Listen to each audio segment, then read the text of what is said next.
Bienvenidos formalmente a la clase número 1. ¿Ya? Vamos a comenzar entonces con el contenido, habiendo explicado todas las pautas. Vamos a ver un poquito lo que vamos a estar discutiendo en clase, ¿no? Fíjense una cosa. Cuando estábamos hablando de el...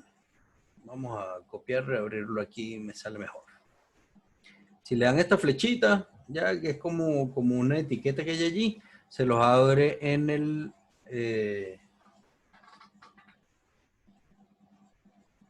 en el enlace de al lado. Así que allí ustedes pueden verlo, digamos, más cómodamente. Bien, vamos a hablar un poquito del contenido. Este contenido está bien estructurado y es secuencial, ¿ya? Lo que quiere decir que tiene un flujo natural que tenemos que cumplir. Es decir, vamos a ir viendo las cosas paso a paso. Quienes ya tengan experiencia, quienes ya tengan, digamos, tiempo trabajando en el servicio técnico, pues les agradezco un poquitito de paciencia porque hay otros compañeros que vienen de conocimiento cero, que literalmente vamos a estar discutiendo el día de hoy cosas bastante básicas.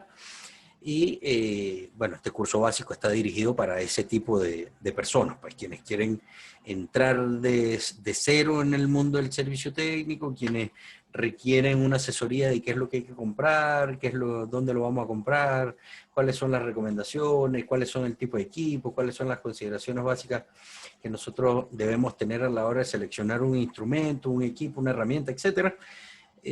Básicamente todo eso tiene que discutirse en este nivel, ¿ya? Sobre todo en esta primera clase. De hecho, esta clase tiene una selección allí de una serie de puntos que vamos a estar viendo. Sin embargo, nos vamos a extender un poquitito en el tema de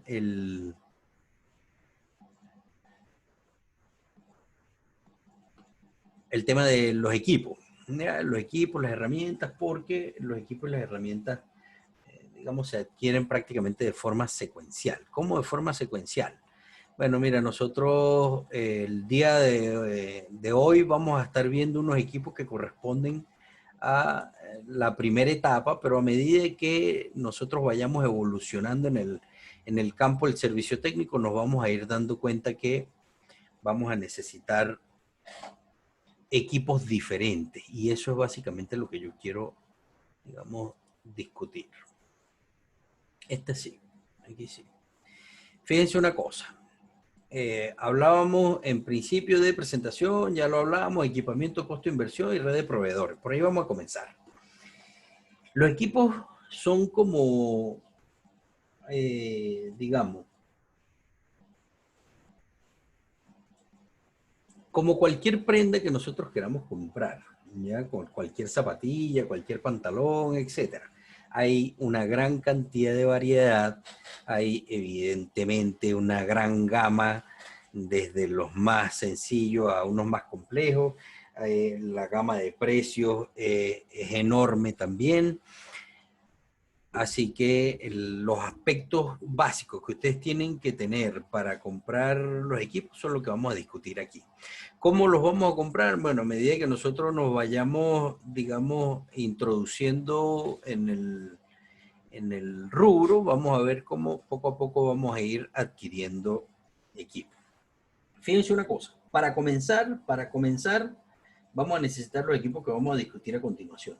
Sin embargo, hay otra cantidad de equipos que se pueden ir comprando después de haber comenzado. Es decir, este primer curso este primer módulo o nivel, el nivel básico está destinado a introducirnos en el servicio técnico, empezar a producir dinero, ¿ya? Empezar a garantizar el ingreso de la casa, que a la final es lo que nos va a permitir continuar, pues si no tenemos ni siquiera cómo llevar el sustento a la casa, evidentemente no vamos a poder profundizar en el estudio. Así que lo primero es volvernos productivos. Este curso está destinado a convertirnos en productivos. Hay unos compañeros acá que ya ellos literalmente están viendo el curso porque quieren, digamos, reforzar. Sin embargo, ellos ya vieron el curso básico, han estado introduciéndose en el medio, han tenido bonitas experiencias, sin importar que estas experiencias hayan tenido algo de preocupación, pero todos lo hemos tenido al inicio. Lo importante es que no se detengan, que sea un tema dinámico. El inicio está siempre marcado por dificultades y por, digamos, momentos de alegría. Momentos de alegría por lo general vienen después de las dificultades. Todos tenemos dificultades, pero hay que continuar, ¿ya? Siempre cuando se es nuevo en un campo, muchas cosas producen inquietud, ¿ya? Muchas cosas producen ansiedad, así que hay que mantener la calma y continuar porque es lo que nos va a permitir adentrarnos en el campo sí o sí. Entonces este primer curso está dirigido a la productividad y para la productividad nosotros vamos a necesitar un equipamiento específico, ¿ya? ¿De qué se trata ese equipamiento específico? Ahí debe estar cargado este ya. Perfecto, ahí está cargado este ya. ¿De qué se trata este equipamiento específico? En principio, lo normal, destornilladores y herramientas que son típicas para desarmar cualquier equipo. Bueno, esto no, ya nos fuimos muy atrás. A ver, ¿dónde están los destornilladores? Estos son equipos, estos son equipos, estos son equipos. Esperamos un poquito. Muchachos, si hay alguna dificultad, digamos, en cuanto al audio, la transmisión, etcétera, ahí me lo hacen saber al WhatsApp, ya que los micrófonos, evidentemente, como quedaron en silencio por la configuración, entonces ahí me los envían al WhatsApp, por favor. Déjame ver si es que esto está más abajo o cómo es el cuento. Ah, sí, aquí estamos. Ya.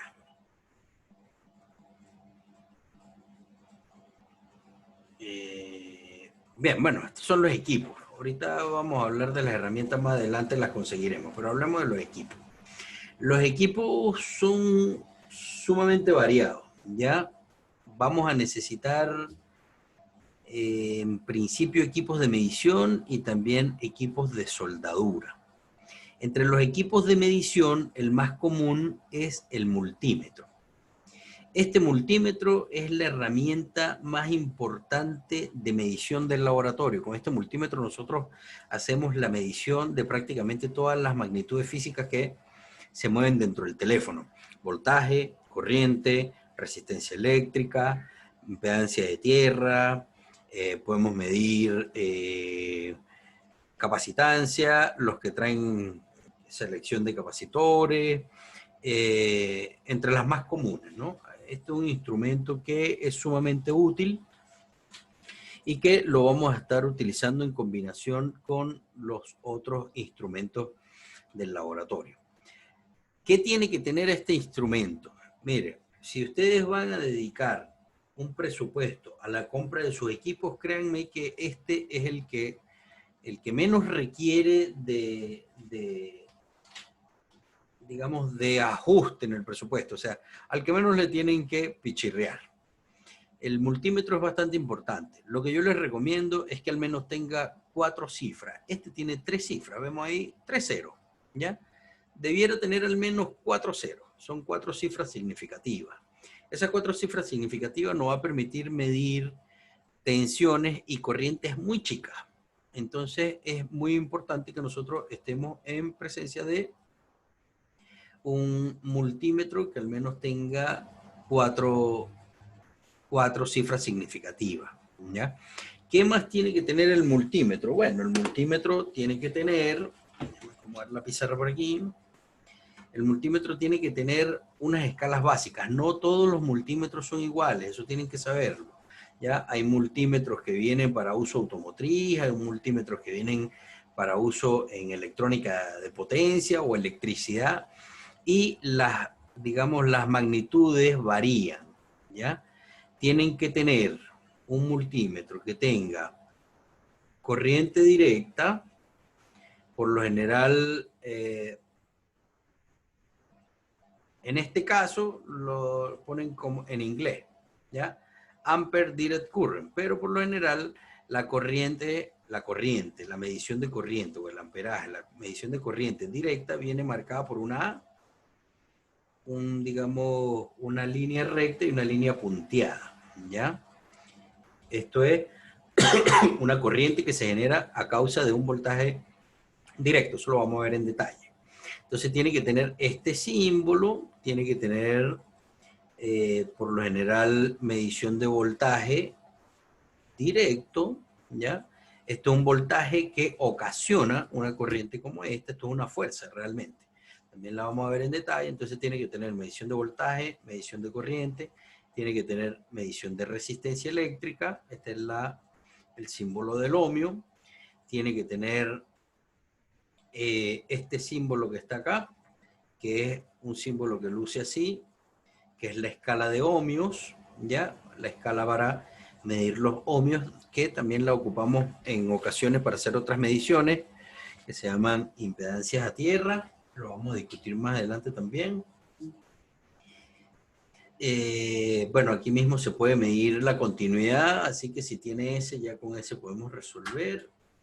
Y ojalá tenga escalas pequeñas de esta corriente, ¿ya? Que tenga miliamperios y si es posible que tenga microamperios de corriente directa evidentemente, ¿ya? Estas son escalas que por lo general vienen en la mayoría de los instrumentos, pero no está de más comentarles que estas son las que tienen, digamos, que prestarle más atención a la hora de seleccionar un multímetro. Que tenga 4 dígitos, o sea, que tenga otro 0 aquí, 1, 2, 3 y 4, y que las escalas de corriente y voltaje aparezcan allí. ¿Por qué se los digo? Bueno, porque hay algunos multímetros que tienen mediciones de ángulo o que los voltajes y las corrientes están en rango muy alto porque están hechos para mediciones en potencia, entre otras cosas, ¿ya? Los multímetros varían de precio enormemente. Evidentemente, el precio y la calidad por lo general vienen relacionadas, no siempre, por lo general. Si me preguntan una marca confiable que yo les recomiende, Unité. Esto es una marca muy buena, muy buena, de bajo costo, ¿ya? Está catalogado como una marca gama media, pero con costos de gama baja. Evidentemente, ahí va a ajustarse el presupuesto de cada quien. Ahí estamos hablando de que van a conseguir multímetros marca Fluky, Agile, Goldstar, etc. Pueden costar $200, $300. Las cantidades son, digamos, igual que lo que les comentaba al principio. Es como comprar pantalones, es como comprar zapatillas, zapatos, etc. Así que eso en cuanto al multímetro. ¿Alguien tiene alguna consulta con respecto al multímetro?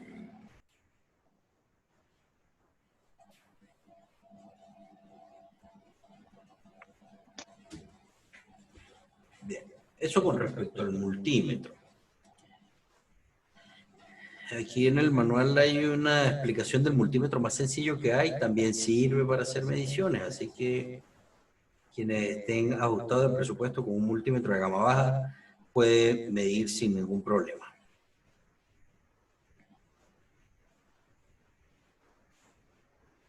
Bien, esto es una explicación de cómo vamos a hacer las mediciones, eso lo vamos a ver en detalle también. La fuente de poder, vamos a hablar un poquito de esta fuente de poder. Esta fuente de poder es bastante interesante. Fuente de poder existen también una amplia gama, ¿ya? Estas fuentes de poder básicamente... Uy, ¿qué pasó aquí?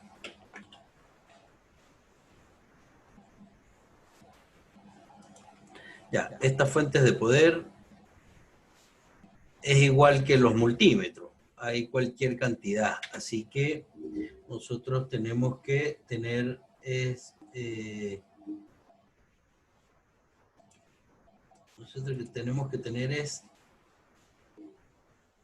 en consideración los aspectos que necesitamos de esa fuente de poder para que nos sirva, ¿ya? O bueno, todas sirven realmente, pero digamos para que le podamos sacar el mayor provecho. Esta fuente de poder de 15 voltios, 2 amperios que nosotros estamos viendo ahí en pantalla, que por cierto ahora vemos aquí un recuadro amarillo que se refiere a, para leer esta ventana de la aplicación compartida. Sí, me estás hablando, pero vamos a reiniciarla de nuevo. Ahí está. Esta fuente de poder es una fuente de poder muy sencilla, ¿ya? Es una fuente de poder de 15 voltios y 2 amperios. ¿Qué tiene?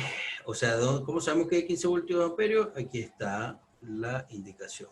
15 se refiere al voltaje y el 0,2 se refiere a la corriente, ¿ya? ¿Cuál es la que yo recomiendo? Por lo general, si tiene, compra una de 30 voltios, 5 amperios. ¿Por qué? Porque esto le va a dar posibilidades para usted medir otro tipo de productos como computadores, como consolas, en principio, o le va a dar también la posibilidad de que usted haga ciertas prácticas que, digamos, más comodidad para trabajar, porque esto tiene un modo seguro, que es el hecho de que ella excede la corriente consumida y la fuente de poder, digamos, apaga la salida de voltaje, así que hay que apagarla, volverla a encender y ella vuelve a partir. Así que en cuanto a la fuente de poder, hay fuentecita de poder de alrededor de $25, $30, aprox. De todas maneras, estos precios son precios que están sujetos a variaciones porque realmente no es algo que nosotros controlemos. Y en este tema de la pandemia nos hemos podido dar cuenta que la especulación está a la orden del día. Así que, bueno, ahí ya cada quien en su respectivo país tendrá que, digamos, sacar su vena comercial y discutirlo con los proveedores que corresponden. Esta fuente de poder tiene dos características básicas que ustedes tienen que tener presentes a la hora de comprar una fuentecita de poder. Una de ellas es el hecho de que tengamos al menos 3 cifras significativas, al menos 3. Es decir, aquí tenemos, digamos, las 3 cifras, ¿ya? Eso me permite a mí ver corrientes en el orden de los miliamperios, si estamos hablando de corrientes, ¿no? Ni siquiera de los miliamperios, de las décimas de miliamperio. De las décimas de miliamperio, exactamente. Porque aquí tendríamos 1 amperio, aquí habrían 100 miliamperios, aquí habrían 10 miliamperios. Así que estamos hablando de que mínimo, la unidad mínima que vamos a poder medir aquí es de 10 miliamperios. Pero vamos a aprender a hacer unas conexiones bien interesantes por allí con el multímetro, donde nosotros lo ponemos en serie con la medición de la corriente consumida de los teléfonos y vamos a ver en el multímetro corrientes más chicas en la escala de los microamperios, si el multímetro lo permite, obviamente, ¿ya? Eso en principio. Segundo, bueno, esto, que al menos tengan 5 amperios de salida, de forma que podamos satisfacer las necesidades de la mayoría de las tareas que vamos a hacer. Eso con respecto a la corriente. Con respecto al voltaje, bueno, por lo general utilizamos máximo 4 voltios cuando vamos a energizar un equipo, 4 voltios como máximo, y en ocasiones utilizamos algo así como 7.6 voltios cuando vamos a hacer el ejercicio de las baterías, para poder recuperar algunas baterías, digamos, están involucradas en algunas reparaciones también, entre otras cosas. Y finalmente el último detalle que tienen que tener en cuenta es que tengan un moderador de corriente, es decir, una perilla que puedan ustedes ocupar para regular la corriente. ¿Por qué? Porque en el curso medio y bueno, en el curso medio sí, en el intermedio vamos a estar viendo cómo la vamos a estar ocupando a la fuente de poder, como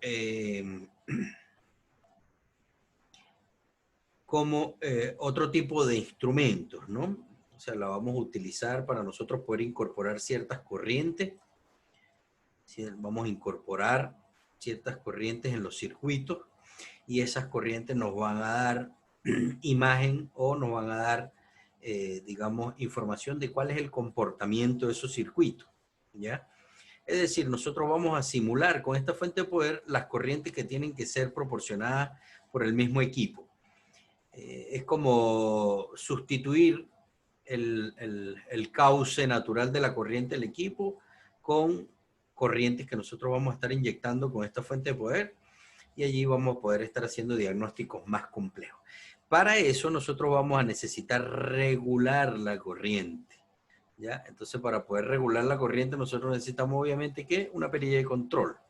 Y esa perilla de control nosotros la vamos a estar aprendiendo a regular en función de cuál va a ser la cantidad de corriente que vamos a tener que inyectar a un circuito. Si tenemos un circuito que, por ejemplo, que máximo ocupa 1,8 voltios y 100 miliamperios, entonces yo no puedo arbitrariamente introducirle a eso 2 amperios, porque entonces ya no estamos hablando de la corriente que se consume la carga, estaríamos hablando de una magnitud que va a exceder todos los umbrales de los elementos que están involucrados allí, y allí vamos a ocasionar un daño en vez de resolver una falla. Entonces, para eso vamos a necesitar regular la corriente a, digamos, la magnitud que vamos a estar implementando, y en función de eso nosotros vamos a estar realizando ciertos diagnósticos, ¿ya? Entonces, pausa aquí. Consultas, muchachos.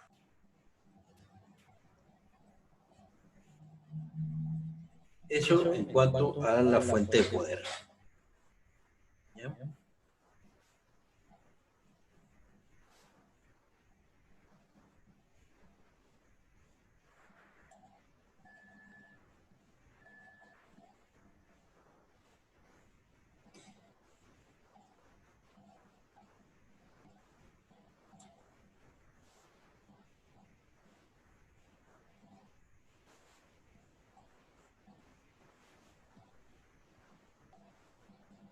Bueno, esto lo vamos a discutir más adelante en detalle. Es las formas en las que vamos a estar ocupando la fuente de poder para equipos con batería externa, para equipos con batería interna como los iPhone, o otros equipos con batería interna, pero de arquitectura Android, entre otras cosas. Como cargador, entre otras cosas. Bien. El osciloscopio. ¿Qué pasa con el osciloscopio? El osciloscopio en este primer nivel no lo vamos a estar ocupando, ¿ya? El osciloscopio es un instrumento súper útil que se ocupa para medir las variaciones de las señales en el tiempo. Es decir, hay una magnitud que varía constantemente, esa variación provee una información y la forma como ella se comporta a lo largo del tiempo, nosotros la podemos ver en un gráfico, ¿ya? Ese osciloscopio tiene características específicas que van a estar asociadas al tipo de osciloscopio. Tenemos osciloscopios, los primeros osciloscopios que salieron, que eran los osciloscopios de tubo de rayo catódico. Los de tubo de rayo catódico tenían unas pantallas que literalmente estaban recubiertas de fósforo, que es un material fotoluminiscente. Entonces, cuando estos electrones chocaban la pantalla, ahí se veía la forma de onda. Ya tenía una gran cantidad de controles, perillas, etcétera, y ya eso no lo vemos hoy en día. Hoy, igual hay unos en el mercado y económico. Ya, si tienen el ancho de banda suficiente, al menos 25 megas, los pudiesen incorporar, ¿ya? Hay otros que son los osciloscopios digitales, que son como este que podemos ver en pantalla. Y hay unos todavía, digamos, más cototos, como decimos aquí en Chile, más poderosos, que son los osciloscopios de pantalla fluorescente.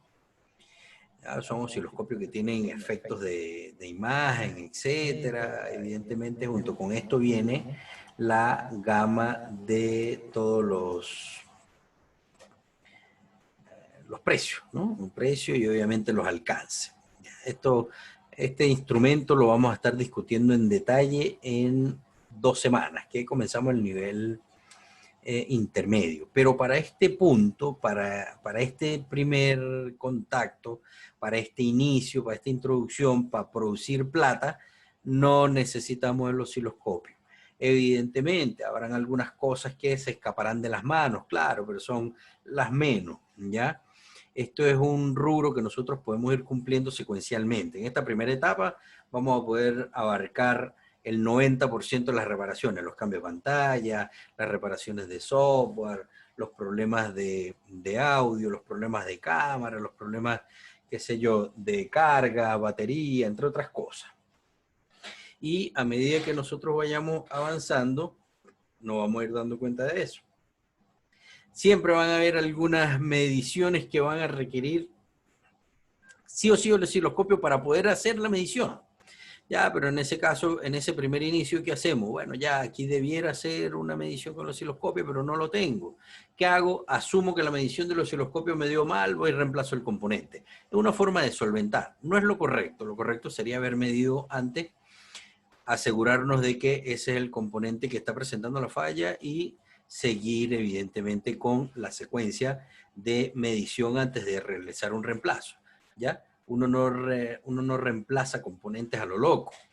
En este caso, igual no lo estamos reemplazando a lo loco, estamos reemplazando el componente bajo la premisa de que se debió medir, pero como no tengo el instrumento, entonces lo que hago es que asumo que está malo, lo cambio. Pero sé qué es lo que hace el instrumento, sé qué es lo que hace el componente que estoy cambiando, sé cuál debiera ser la falla que me da, sé que debiera darme en condiciones buenas un tipo de señal, en condiciones malas otro tipo de señal. Así que si voy a cambiar un componente no es porque lo esté cambiando a lo loco, sino porque me falta el instrumento. Más adelante usted se va a dar cuenta. El mismo laboratorio, el mismo servicio técnico produce el dinero suficiente como para que ustedes vayan recapitalizando su negocio, van reinvirtiendo en su negocio. A la larga, los grandes imperios nunca se han construido de la noche a la mañana, todo es secuencial. Entonces, en esta primera etapa, primero lo primero, el sustento, que ustedes se vuelvan productivos y para eso vamos a requerir una instrumentación básica. Hasta ahora hemos hablado del multímetro y la fuente de poder. Osciloscopio para un segundo nivel, ¿ya? Ahí lo vamos a discutir más adelante, cuáles son los detalles, las consideraciones, los rangos que tienen que tener en cuenta a la hora de comprar. Analizador de espectro. Bueno, este se sale de la norma de casi todas las personas, ¿ya? El analizador de espectro es un instrumento que se utiliza para medir señales en función de la frecuencia. Este se utiliza para ver señales, para medir señales en función del tiempo. Vemos cómo varía, vamos a ponerlo acá, ¿ya? Vemos cómo varía una señal en función del tiempo, donde el tiempo está dado por el eje X, ¿ya? Y la variación de la señal sería esta. Entonces va hacia abajo, luego aumenta, luego baja, luego aumenta. Entonces, a medida que pasó el tiempo 1, tiempo 2, tiempo 3, vemos cómo la señal se va comportando. Entonces, este sería un instrumento para medir señales en función del tiempo. Esto es el osciloscopio, ¿ya? Mide señales X en función del tiempo. ¿Bien? Pero ¿qué pasa con el analizador de espectro que estábamos viendo ahorita, Nelson?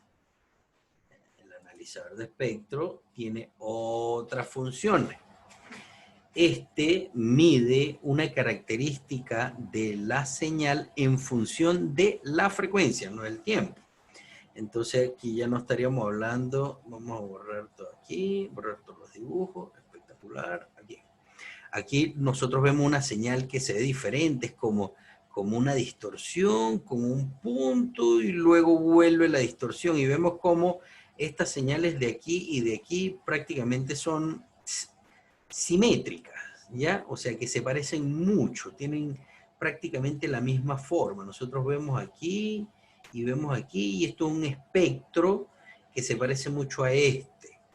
Vemos un punto aquí que divide prácticamente lo mismo de este lado que de este lado. Nosotros tenemos un espectro de frecuencia. Espectro de frecuencia, ¿ya? Es decir, ustedes, algunos no llegaron a escuchar, son muy jóvenes. Algunos de ustedes no llegaron a escuchar la radio de los abuelos, que era el AM, ¿ya? El AM era amplitud modulada, y esa amplitud modulada tenía una frecuencia específica o un rango de frecuencia específica en las que se transmitía. Luego llegaron, esas eran antes las AM, ya eran como 850 megahertz, algo así, menos de eso. A ver. Creo que estaba en el orden de los kilohertz, de hecho. Ya ni recuerdo. Luego llegaron las FM, que era otro tipo de modulación, que se llaman frecuencia modulada. ¿Ya? Esto era amplitud modulada. Esta frecuencia modulada es otra forma de transmitir, y entonces utilizaban otro espectro de frecuencia. Hoy por hoy vemos 107.3, una típica aquí. ¿Ya? Estos son megahertz. Entonces, ¿qué es lo que pasa? Ese espectro de frecuencia es como si yo lo dibujara en el eje X. Ahí tendría, qué sé yo, desde 200 megahertz, por poner un intervalo cualquiera, de 200 megahertz hasta 800 megahertz. ¿Ya? Y en ese intervalo de frecuencia yo veo cómo se comporta la señal que yo quiero medir. Y esta es la señal que estoy midiendo. ¿Ya?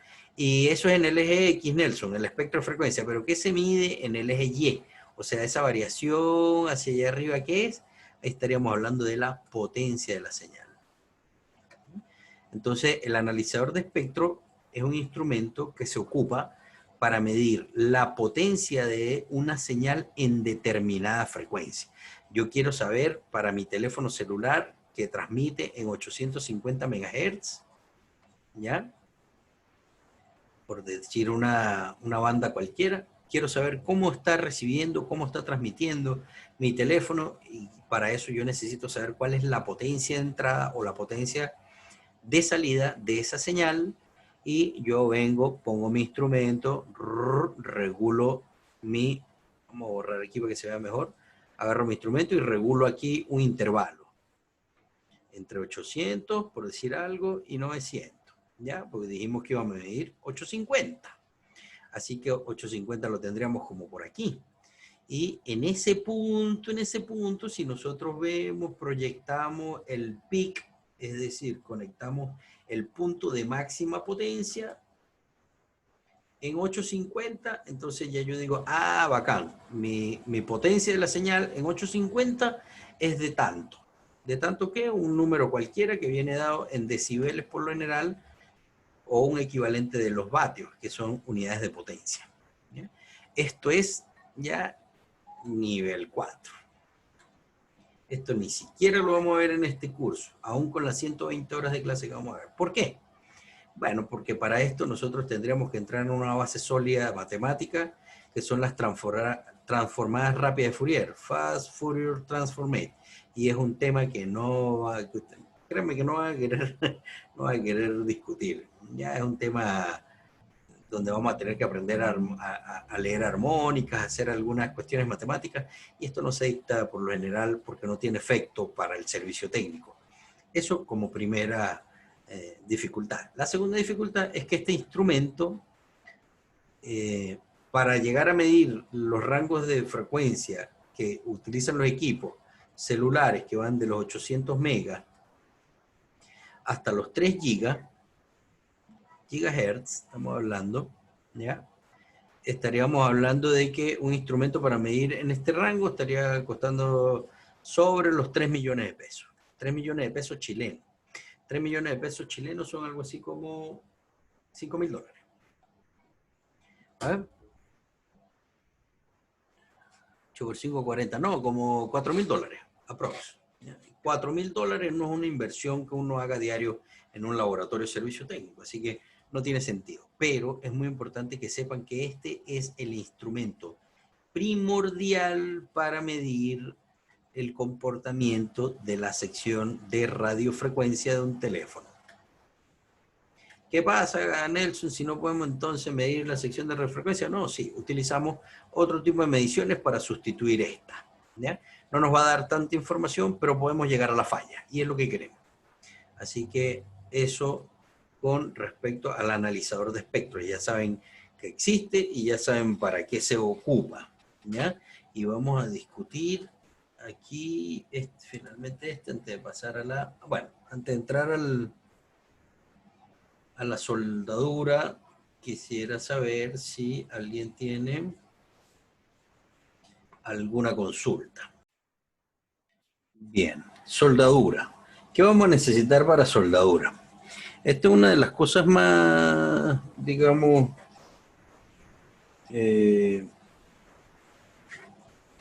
polémicas, por así decirlo, en cuanto a instrumentación se refiere, sobre todo en las redes sociales. A quienes les guste, digamos, navegar en las redes sociales, ver qué hacen otros colegas, otros compañeros, etcétera, se van a dar cuenta que el tema de las redes sociales es un tema enorme. Ya se van a dar cuenta que ahí se genera una cantidad de polémicas por cualquier cosa prácticamente. No es algo en lo que nosotros por lo general estemos involucrados activamente, pero sí les puedo comentar que muchos de estos muchachos que dan clases se forman con nosotros, sobre todo a nivel avanzado. Ya luego ellos dan clases en sus respectivos países, etcétera. Entonces, ellos ocupan por lo general otra instrumentación que es más bonita, más moderna, tiene control, digamos, electrónico, digamos, tiene funciones superiores a esta, pero a mí me sigue gustando esta y es la que yo recomiendo básicamente. ¿Por qué? Porque esto es un instrumento que se utiliza para generar un flujo de aire caliente. ¿Ya? Ese flujo de aire caliente es exactamente el mismo flujo de aire caliente que ustedes van a obtener de de un instrumento por muy electrónico y por mucho, digamos, control digital que pueda tener. ¿Ya? Ese instrumento, su función principal es generar un flujo de aire caliente que proporcione el calor suficiente o la energía suficiente en forma de calor, obviamente, para que el estaño se pueda fundir, que alcance su punto de fusión, que se derrita y nosotros podamos desoldar los componentes. Y eso nosotros lo podemos hacer perfectamente con esta otra estación que vale mucho menos que otro tipo de estaciones más modernas. ¿Ya? Esta estación se llama estación de aire caliente regulable, ¿ya? Le llaman fuente de calor, pistola de calor, como ustedes, digamos, se pueden hacer, se puedan comunicar o hacer entender, pero el nombre es estación de aire caliente regulable. De hecho, si la van a comprar en el exterior, ustedes van a encontrar esta estación como Rework Repair Station o estación de reparación o de trabajo, ¿ya? Así es que la van a encontrar, no la van a encontrar como pistola de aire ni como estación de aire, así la van a encontrar si es que quieren comprar de pronto en China, ¿ya? O digamos en Panamá también, Puerto Libre, también se consigue buena mercadería. Esta estación de aire caliente tiene que tener las siguientes condiciones como mínimo. Ya tiene que tener temperatura y aire regulable. Eso es todo. Esto de aquí para acá es un accesorio, que es el cautín. ¿Ya? Hay las que las traen, hay unas que no las traen. ¿Ya? Igual este cautín al principio puede resolver algunas cosas, pero mi recomendación es que compren un cautín aparte, un cautín independiente. ¿Por qué? Porque ese cautín independiente les va a generar una cantidad de calor que no va a poder generar este. Este no tiene capacidad, este cautín que está aquí no tiene capacidad para generar el calor suficiente para reemplazar algunos componentes o para realizar algunas reparaciones. Por tanto, bueno, en principio se pudiese utilizar, se resuelven algunas cositas, pero lo ideal es que ustedes compren otro cautín de al menos 60 vatios, que les dé suficiente potencia como para poder reemplazar o soldar los componentes que vamos a estar trabajando. En cuanto a la estación, esta estación es perfectamente útil, al punto que es la que yo sigo ocupando hasta el día de hoy. Las he ocupado por siempre, además me gusta mucho porque el flujo de aire se genera por un compresor neumático que está en su interior. Y ese compresor neumático es sumamente robusto, cosa que no sucede con las estaciones modernas que traen aquí un ventiladorcito, que es lo que genera el flujo de aire. Entonces ese ventiladorcito igual funciona, pero es una pieza mecánica que va a estar sujeta a falla mucho antes de lo que puede fallar un compresor neumático como el que incorpora esta fuente. Entonces mi recomendación es esta. Ya quien quiera comprar una, mire, profe, aquí está esta que tiene fuente de poder, eso es gusto de cada quien. Profe, mire, pero que esta es más bonita porque es azul con amarillo, eso es gusto de cada quien. Profesor, pero mire, ¿usted sabe qué? Que aquella, en vez de tener esta perilla del año de María Castaña, es un pulsador digital con regulación inmediata de temperatura y puedo almacenar 3 diferentes temperaturas y el flujo de aire cambia de 0 a 8 en un segundo. Eso es gusto de cada quien.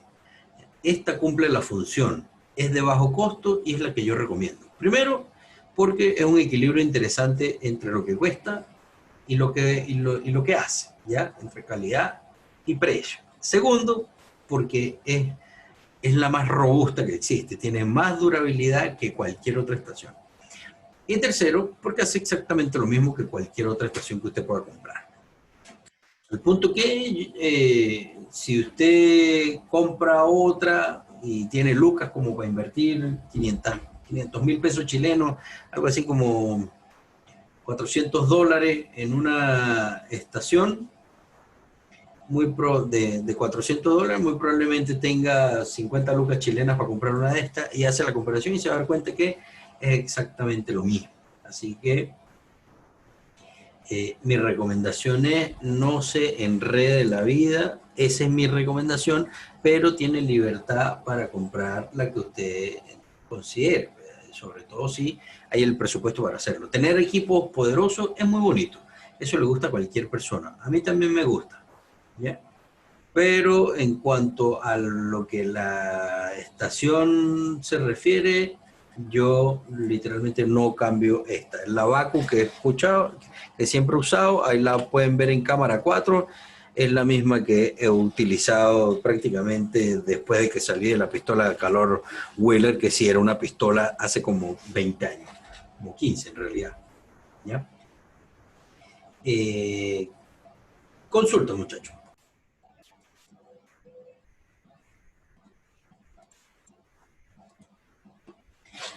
Bien, eso era entonces el instrumento principal de soldadura. ¿Qué pasa con el cautín? El cautín, como comentamos hace un minuto, el cautín es un instrumento de soldadura también bastante útil. Les recomiendo comprar uno que es muy bueno. Igual existe cualquier cantidad de marcas, así que es igual que el tema de la soldadura, es como comprar, digamos, ahí en función de sus presupuestos. El cautín que yo les recomiendo, creo que es así, o con doble O, ¿ya? El Bacon. Está por el orden de los 40, 50 mil pesos, algo así, la última vez que lo vi. Es una cajita, tiene el indicador de temperatura y tiene, evidentemente, de este lado la toma de corriente, ¿ya? Malo para el dibujo yo, y de este lado tiene el cautín, ¿ya? La punta y la cantidad de temperatura que este cautín puede proporcionar es suficiente para lo que nosotros vamos a estar haciendo y lo que necesitamos. Así que igual es el cautín que yo les recomiendo. Es más que suficiente y tiene puntas intercambiables. Así que con eso podríamos resolver y es duro, pues. Es un cautín bastante poderoso. Así que con eso podemos estar trabajando sin problema. Es robusto, pues tiene durabilidad. Bueno, eso esta otra parte la vamos a estar discutiendo más adelante, el uso del cautín. Ajá, la plancha. Mira, esta plancha se conoce como plancha de separadora de pantalla o plancha de desarme o hot plate realmente. Bueno, aquí hay esta dice Vacuum LCD Separator Machine, o máquina de separación de display de cristal líquido por vacío. Ya para eso se ocupan en algunas aplicaciones. Sin embargo, nosotros la vamos a utilizar para el tema de los desarmes. ¿Ya? Esta plancha es literalmente una plancha, como prender la plancha con la que planchamos la ropa, solo que tiene otra forma, y nosotros ponemos el telefonito aquí. ¿Ya? Déjame ver si ahí abajo hay otra fotografía que nos ayude más. Aquí está. ¿Ya? Esa plancha nosotros la ocupamos para colocar ahí el teléfono.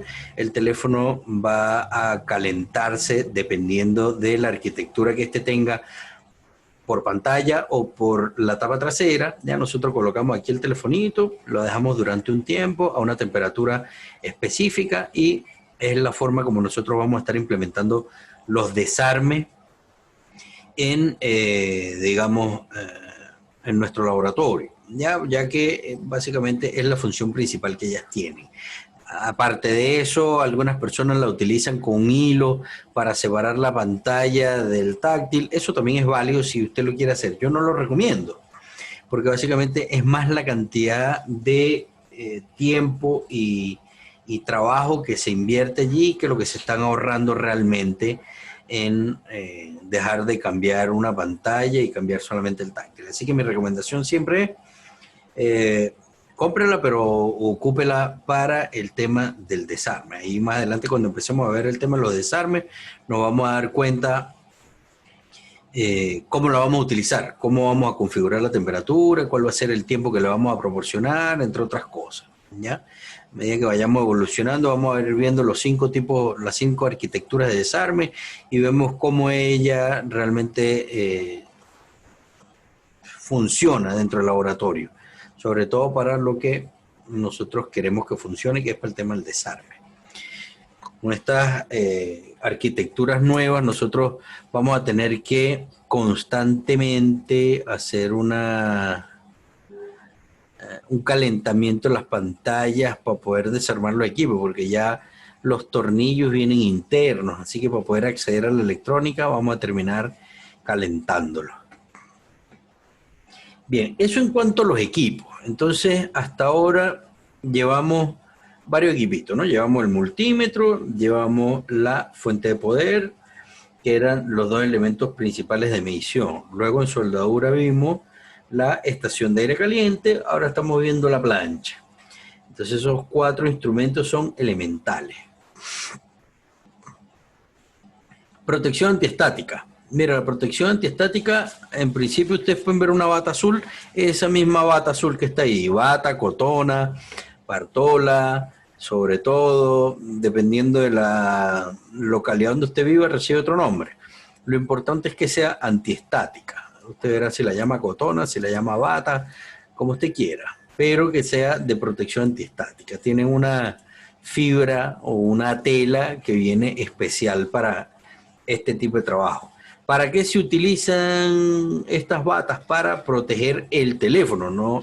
No soy yo el que me estoy protegiendo el teléfono, los instrumentos, todo lo que esté sujeto a descargas electrostáticas. Así que va a ser muy importante la protección antiestática. También hay pulseras y hay estos mantos antiestáticos con los que nosotros podemos aislar también el teléfono. ¿De qué se trata esto? Bueno, aquí nosotros vamos a dejar la primera actividad del día. Se la voy a anotar aquí. Anotar aquí, actividad 1. Actividad 1. Investigar lo que son descargas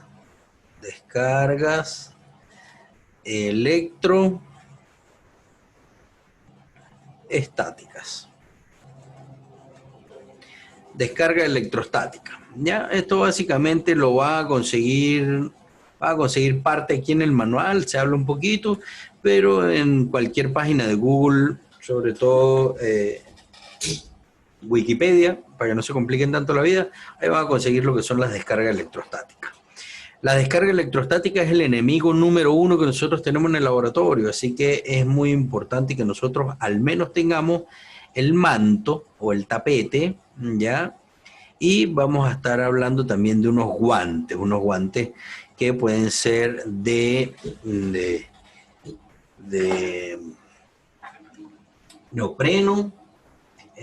A mí me gustan los de látex, los quirúrgicos, ¿ya? Los que se ocupan para fines médicos, porque primero hacen la pega, segundo no pierdo la motricidad de la mano y tercero son más económicos. Así que a mí me gustan los guantes. Yo recomiendo entonces tener al menos guantes y al menos el tapete. Si puede comprar la bata, compre la bata. Igual es bastante económica. Una bata de este mismo estilo la venden aquí en una tienda que se llama Poirot y cuesta como 12.000 pesos. Así que tampoco es tan costosa. ¿Ya? En verano puede que no la quieran ocupar, pero digamos es necesaria. Bien. Insumos, ¿ya?